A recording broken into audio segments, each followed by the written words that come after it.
What if I told you the cash in your wallet has an expiration date? In January 2025, President Trump banned federal agencies from pursuing central bank digital currencies. The House passed the Anti-CBDC Surveillance State Act by 219 votes to 210. This wasn't about technology. This was about survival. 137 countries representing 98% of global GDP are now exploring CBDC. China's digital yuan has reached 7 trillion e-CNY in transaction volume. The largest financial experiment in human history is happening right now, and most people have no idea what's coming. By the end of this script, you'll understand why the battle over digital currency isn't about convenience. It's about control. Stage 1. The rise every reserve currency begins with a promise. Gold-backed stability. Military dominance. Global trust. The Bretton Woods Agreement of 1944 established the dollar as the world's reserve currency. 44 allied nations agreed to peg their currencies to the dollar, and the dollar to gold at $35 per ounce. The system worked because America held most of the world's gold reserves. But promises, like empires, have expiration dates. Stage 2. The expansion. By 1971, America had printed more dollars than it had gold to back them. Vietnam War spending and domestic programs drained the treasury. Foreign nations started asking uncomfortable questions. They wanted their gold back. President Nixon faced a choice: admit the dollar was overextended, or change the rules. On August 15, 1971, he closed the gold window. The dollar became pure faith. No backing, no anchor. Just trust. The rope began to fray, thread by thread, invisible to those holding it. To save the dollar, Henry Kissinger flew to Saudi Arabia in 1973. The deal was simple and brilliant. Saudi Arabia would price oil exclusively in dollars. In exchange, America provided military protection and weapons. By 1975, every OPEC nation followed suit. The petrodollar was born. Suddenly, every country needed dollars to buy oil. The dollar's dominance was no longer backed by gold. It was backed by black gold. By necessity. By the fact that the global economy ran on petroleum, and petroleum ran on dollars. For 50 years, this system worked. Trillions of dollars circulated globally. Foreign nations bought U.S. Treasury bonds. The printing presses ran. The debt accumulated, and nobody asked too many questions, because there was no alternative. But what the architects didn't tell you was that the warning signs were already flashing red. Stage 3. The warning. The machinery of empire groaned under its own weight. Few heard the sound. In 2008, the financial crisis revealed the fragility. Banks collapsed. Housing markets imploded. The Federal Reserve printed $4 trillion to stabilize the system. Quantitative easing became the new normal. The debt-to-GDP ratio climbed past 100%. Then past 120%. By 2022, U.S. national debt exceeded $31 trillion. The number became so large it lost meaning. But mathematics doesn't care about comfort. Every empire that printed beyond its means faced the same reckoning. Then came the sanctions. When Russia invaded Ukraine in 2022, Western nations kicked Russia out of UIFT and froze their dollar reserves. The message was clear. The dollar wasn't just money anymore. It was a weapon. Russia responded by selling oil to China and India in yuan and rupees, not dollars. Iran did the same. In 2018, Venezuela joined countries allowing oil purchases in euros and yuan. The petrodollar monopoly cracked, not shattered, but cracked.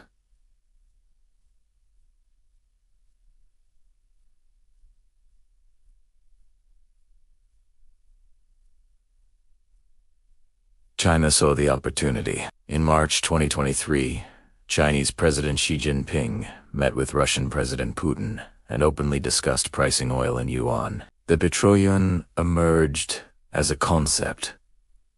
Not dominant.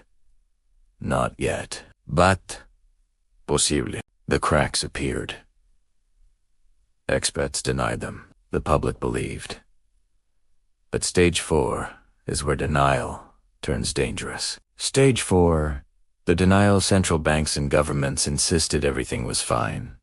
The dollar remained the world's reserve currency. As of late 2023, the US dollar accounted for 58.41% of allocated currency reserves. That's still dominant, still powerful. But 58% is not 90%. And the trend line pointed in one direction. The World Economic Forum began discussing central bank digital currencies in earnest. The Bank for International Settlements launched pilot programs. The European Central Bank moved toward a digital euro. The narrative shifted from if to when. In 2022, President Biden issued Executive Order 14,067, placing urgency on CBDC research and development. The Federal Reserve launched Project Hamilton with MIT to study technical feasibility.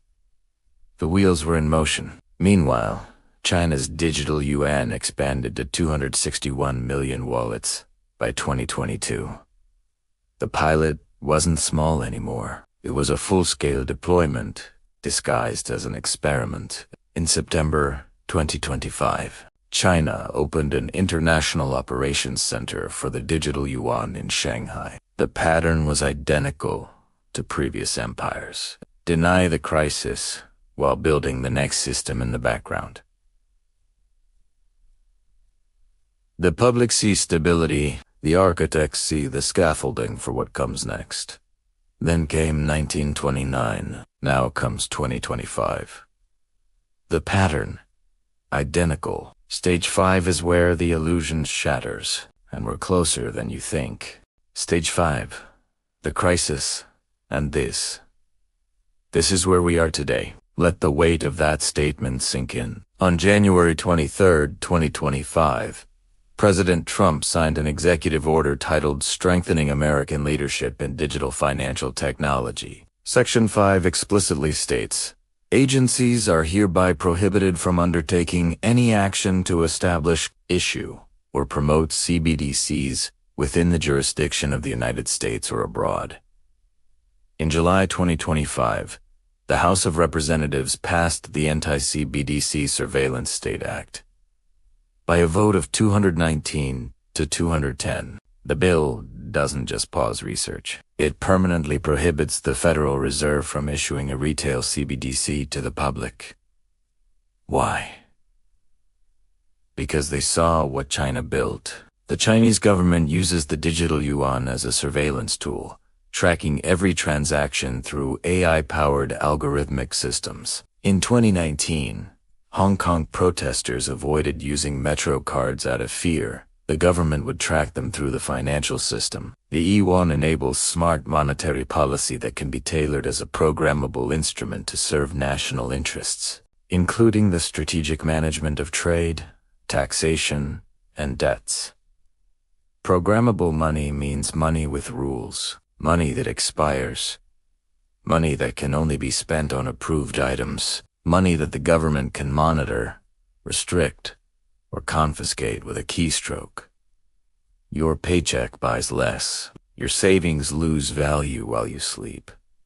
Your children inherit a system designed to fail them. But here's the twist. America banning CBDCs doesn't mean CBDCs disappear. It means America sits on the sidelines, while 137 countries representing 98% of global GDP continue development.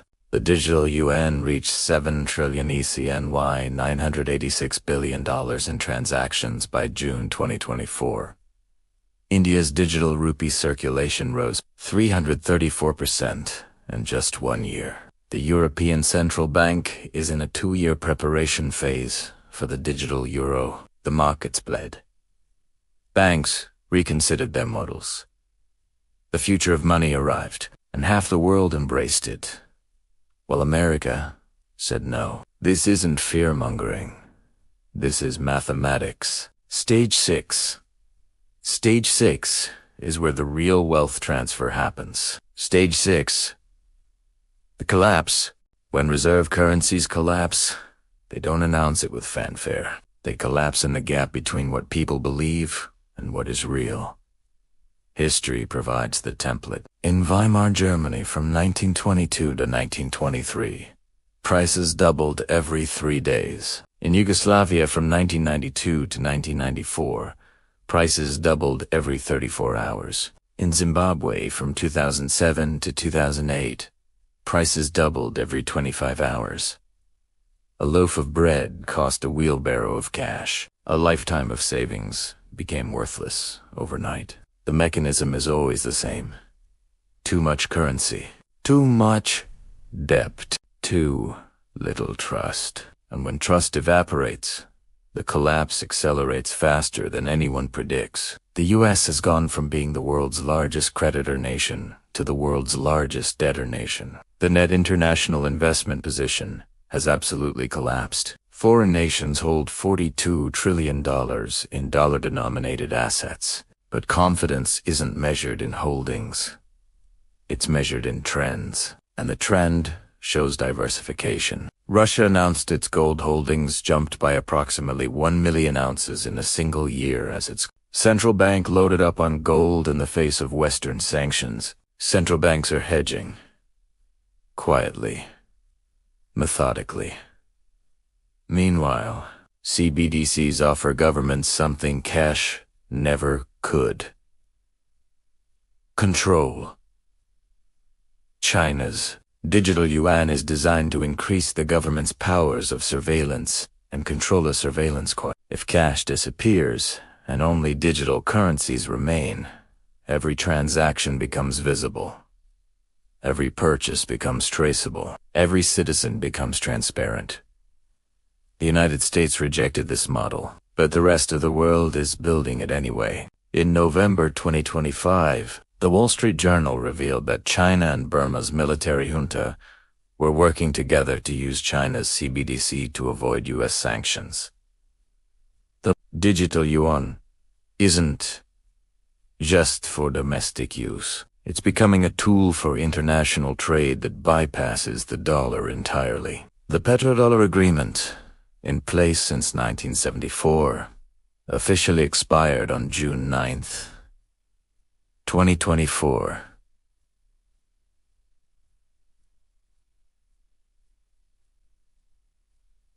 Saudi Arabia can now trade oil in yen, euros,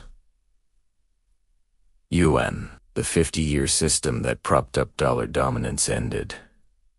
Not with war, not with collapse, but with a signature on an expiration notice. The cycle completes. Stage 7. The reset.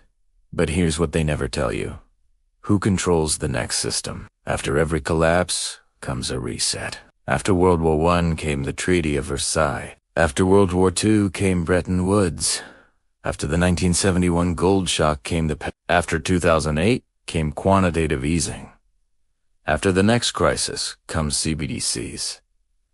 The question isn't if. The question is who's. The European Central Bank and China's People's Bank are both promoting their digital currencies as part of strategies for a multipolar currency system. Both efforts signal a competitive push toward currency internationalization through CBDCs.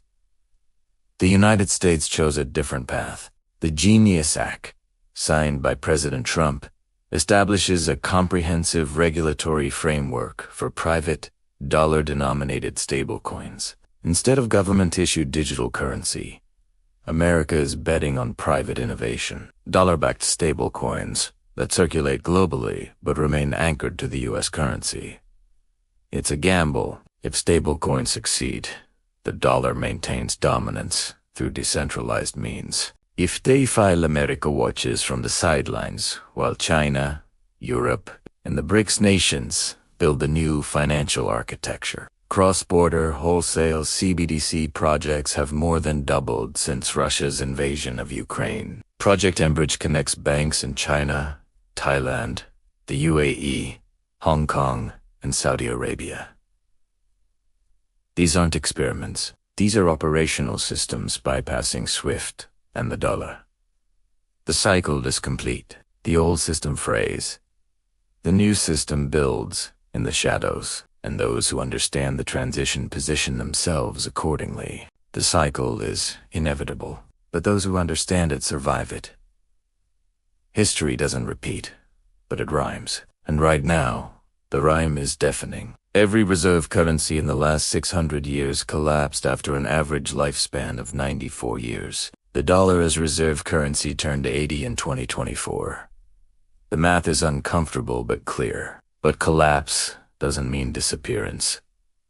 It means transformation. The British pound didn't vanish when it lost reserve status. It adapted. It survived as a regional currency, while the dollar took the global stage. The same will happen to the dollar. The question is, what fills the vacuum? Central bank digital currencies are coming. 98% of global GDP is represented by countries exploring CBDCs. 49 CBDC pilot projects are currently running worldwide. The Bahamas, Jamaica, and Nigeria have already launched full retail CBDCs. The technology exists. The infrastructure is being built. The only question remaining is design. Will these currencies protect privacy or enable surveillance? Will they empower citizens or control them? One of the most contentious debates surrounding CBDCs centers on the tension between financial efficiency and individual privacy. Unlike physical cash, which offers anonymity, a digital ledger could theoretically provide central banks with a granular view of every transaction. If payment data of all citizens were concentrated in the databases of a central bank, it would generate incentives for cyber attacks and a high systemic risk of individual or generalized surveillance. America's rejection of CBDCs is a statement, a line in the sand. But lines move.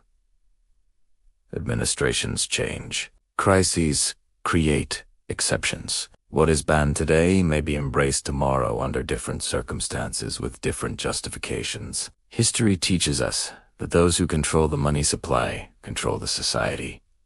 Gold gave way to paper. Paper gave way to electronic banking. Electronic banking is giving way to programmable digital currencies. The survivors of previous transitions weren't those who resisted change. They were those who understood the change early, positioned themselves strategically, and adapted without losing their core principles. You cannot stop this cycle. The forces are too large, the momentum too strong. But you can understand it. You can see the stages unfolding. You can recognize when stage 5 transitions to stage 6. And you can make decisions accordingly. Knowledge is the only hedge against systemic transformation. Those who see the pattern survive the pattern. Those who deny it become casualties of it. The choice, as always, belongs to those willing to look clearly at what is coming rather than clinging to what was. The cycle is inevitable, but those who understand it survive it.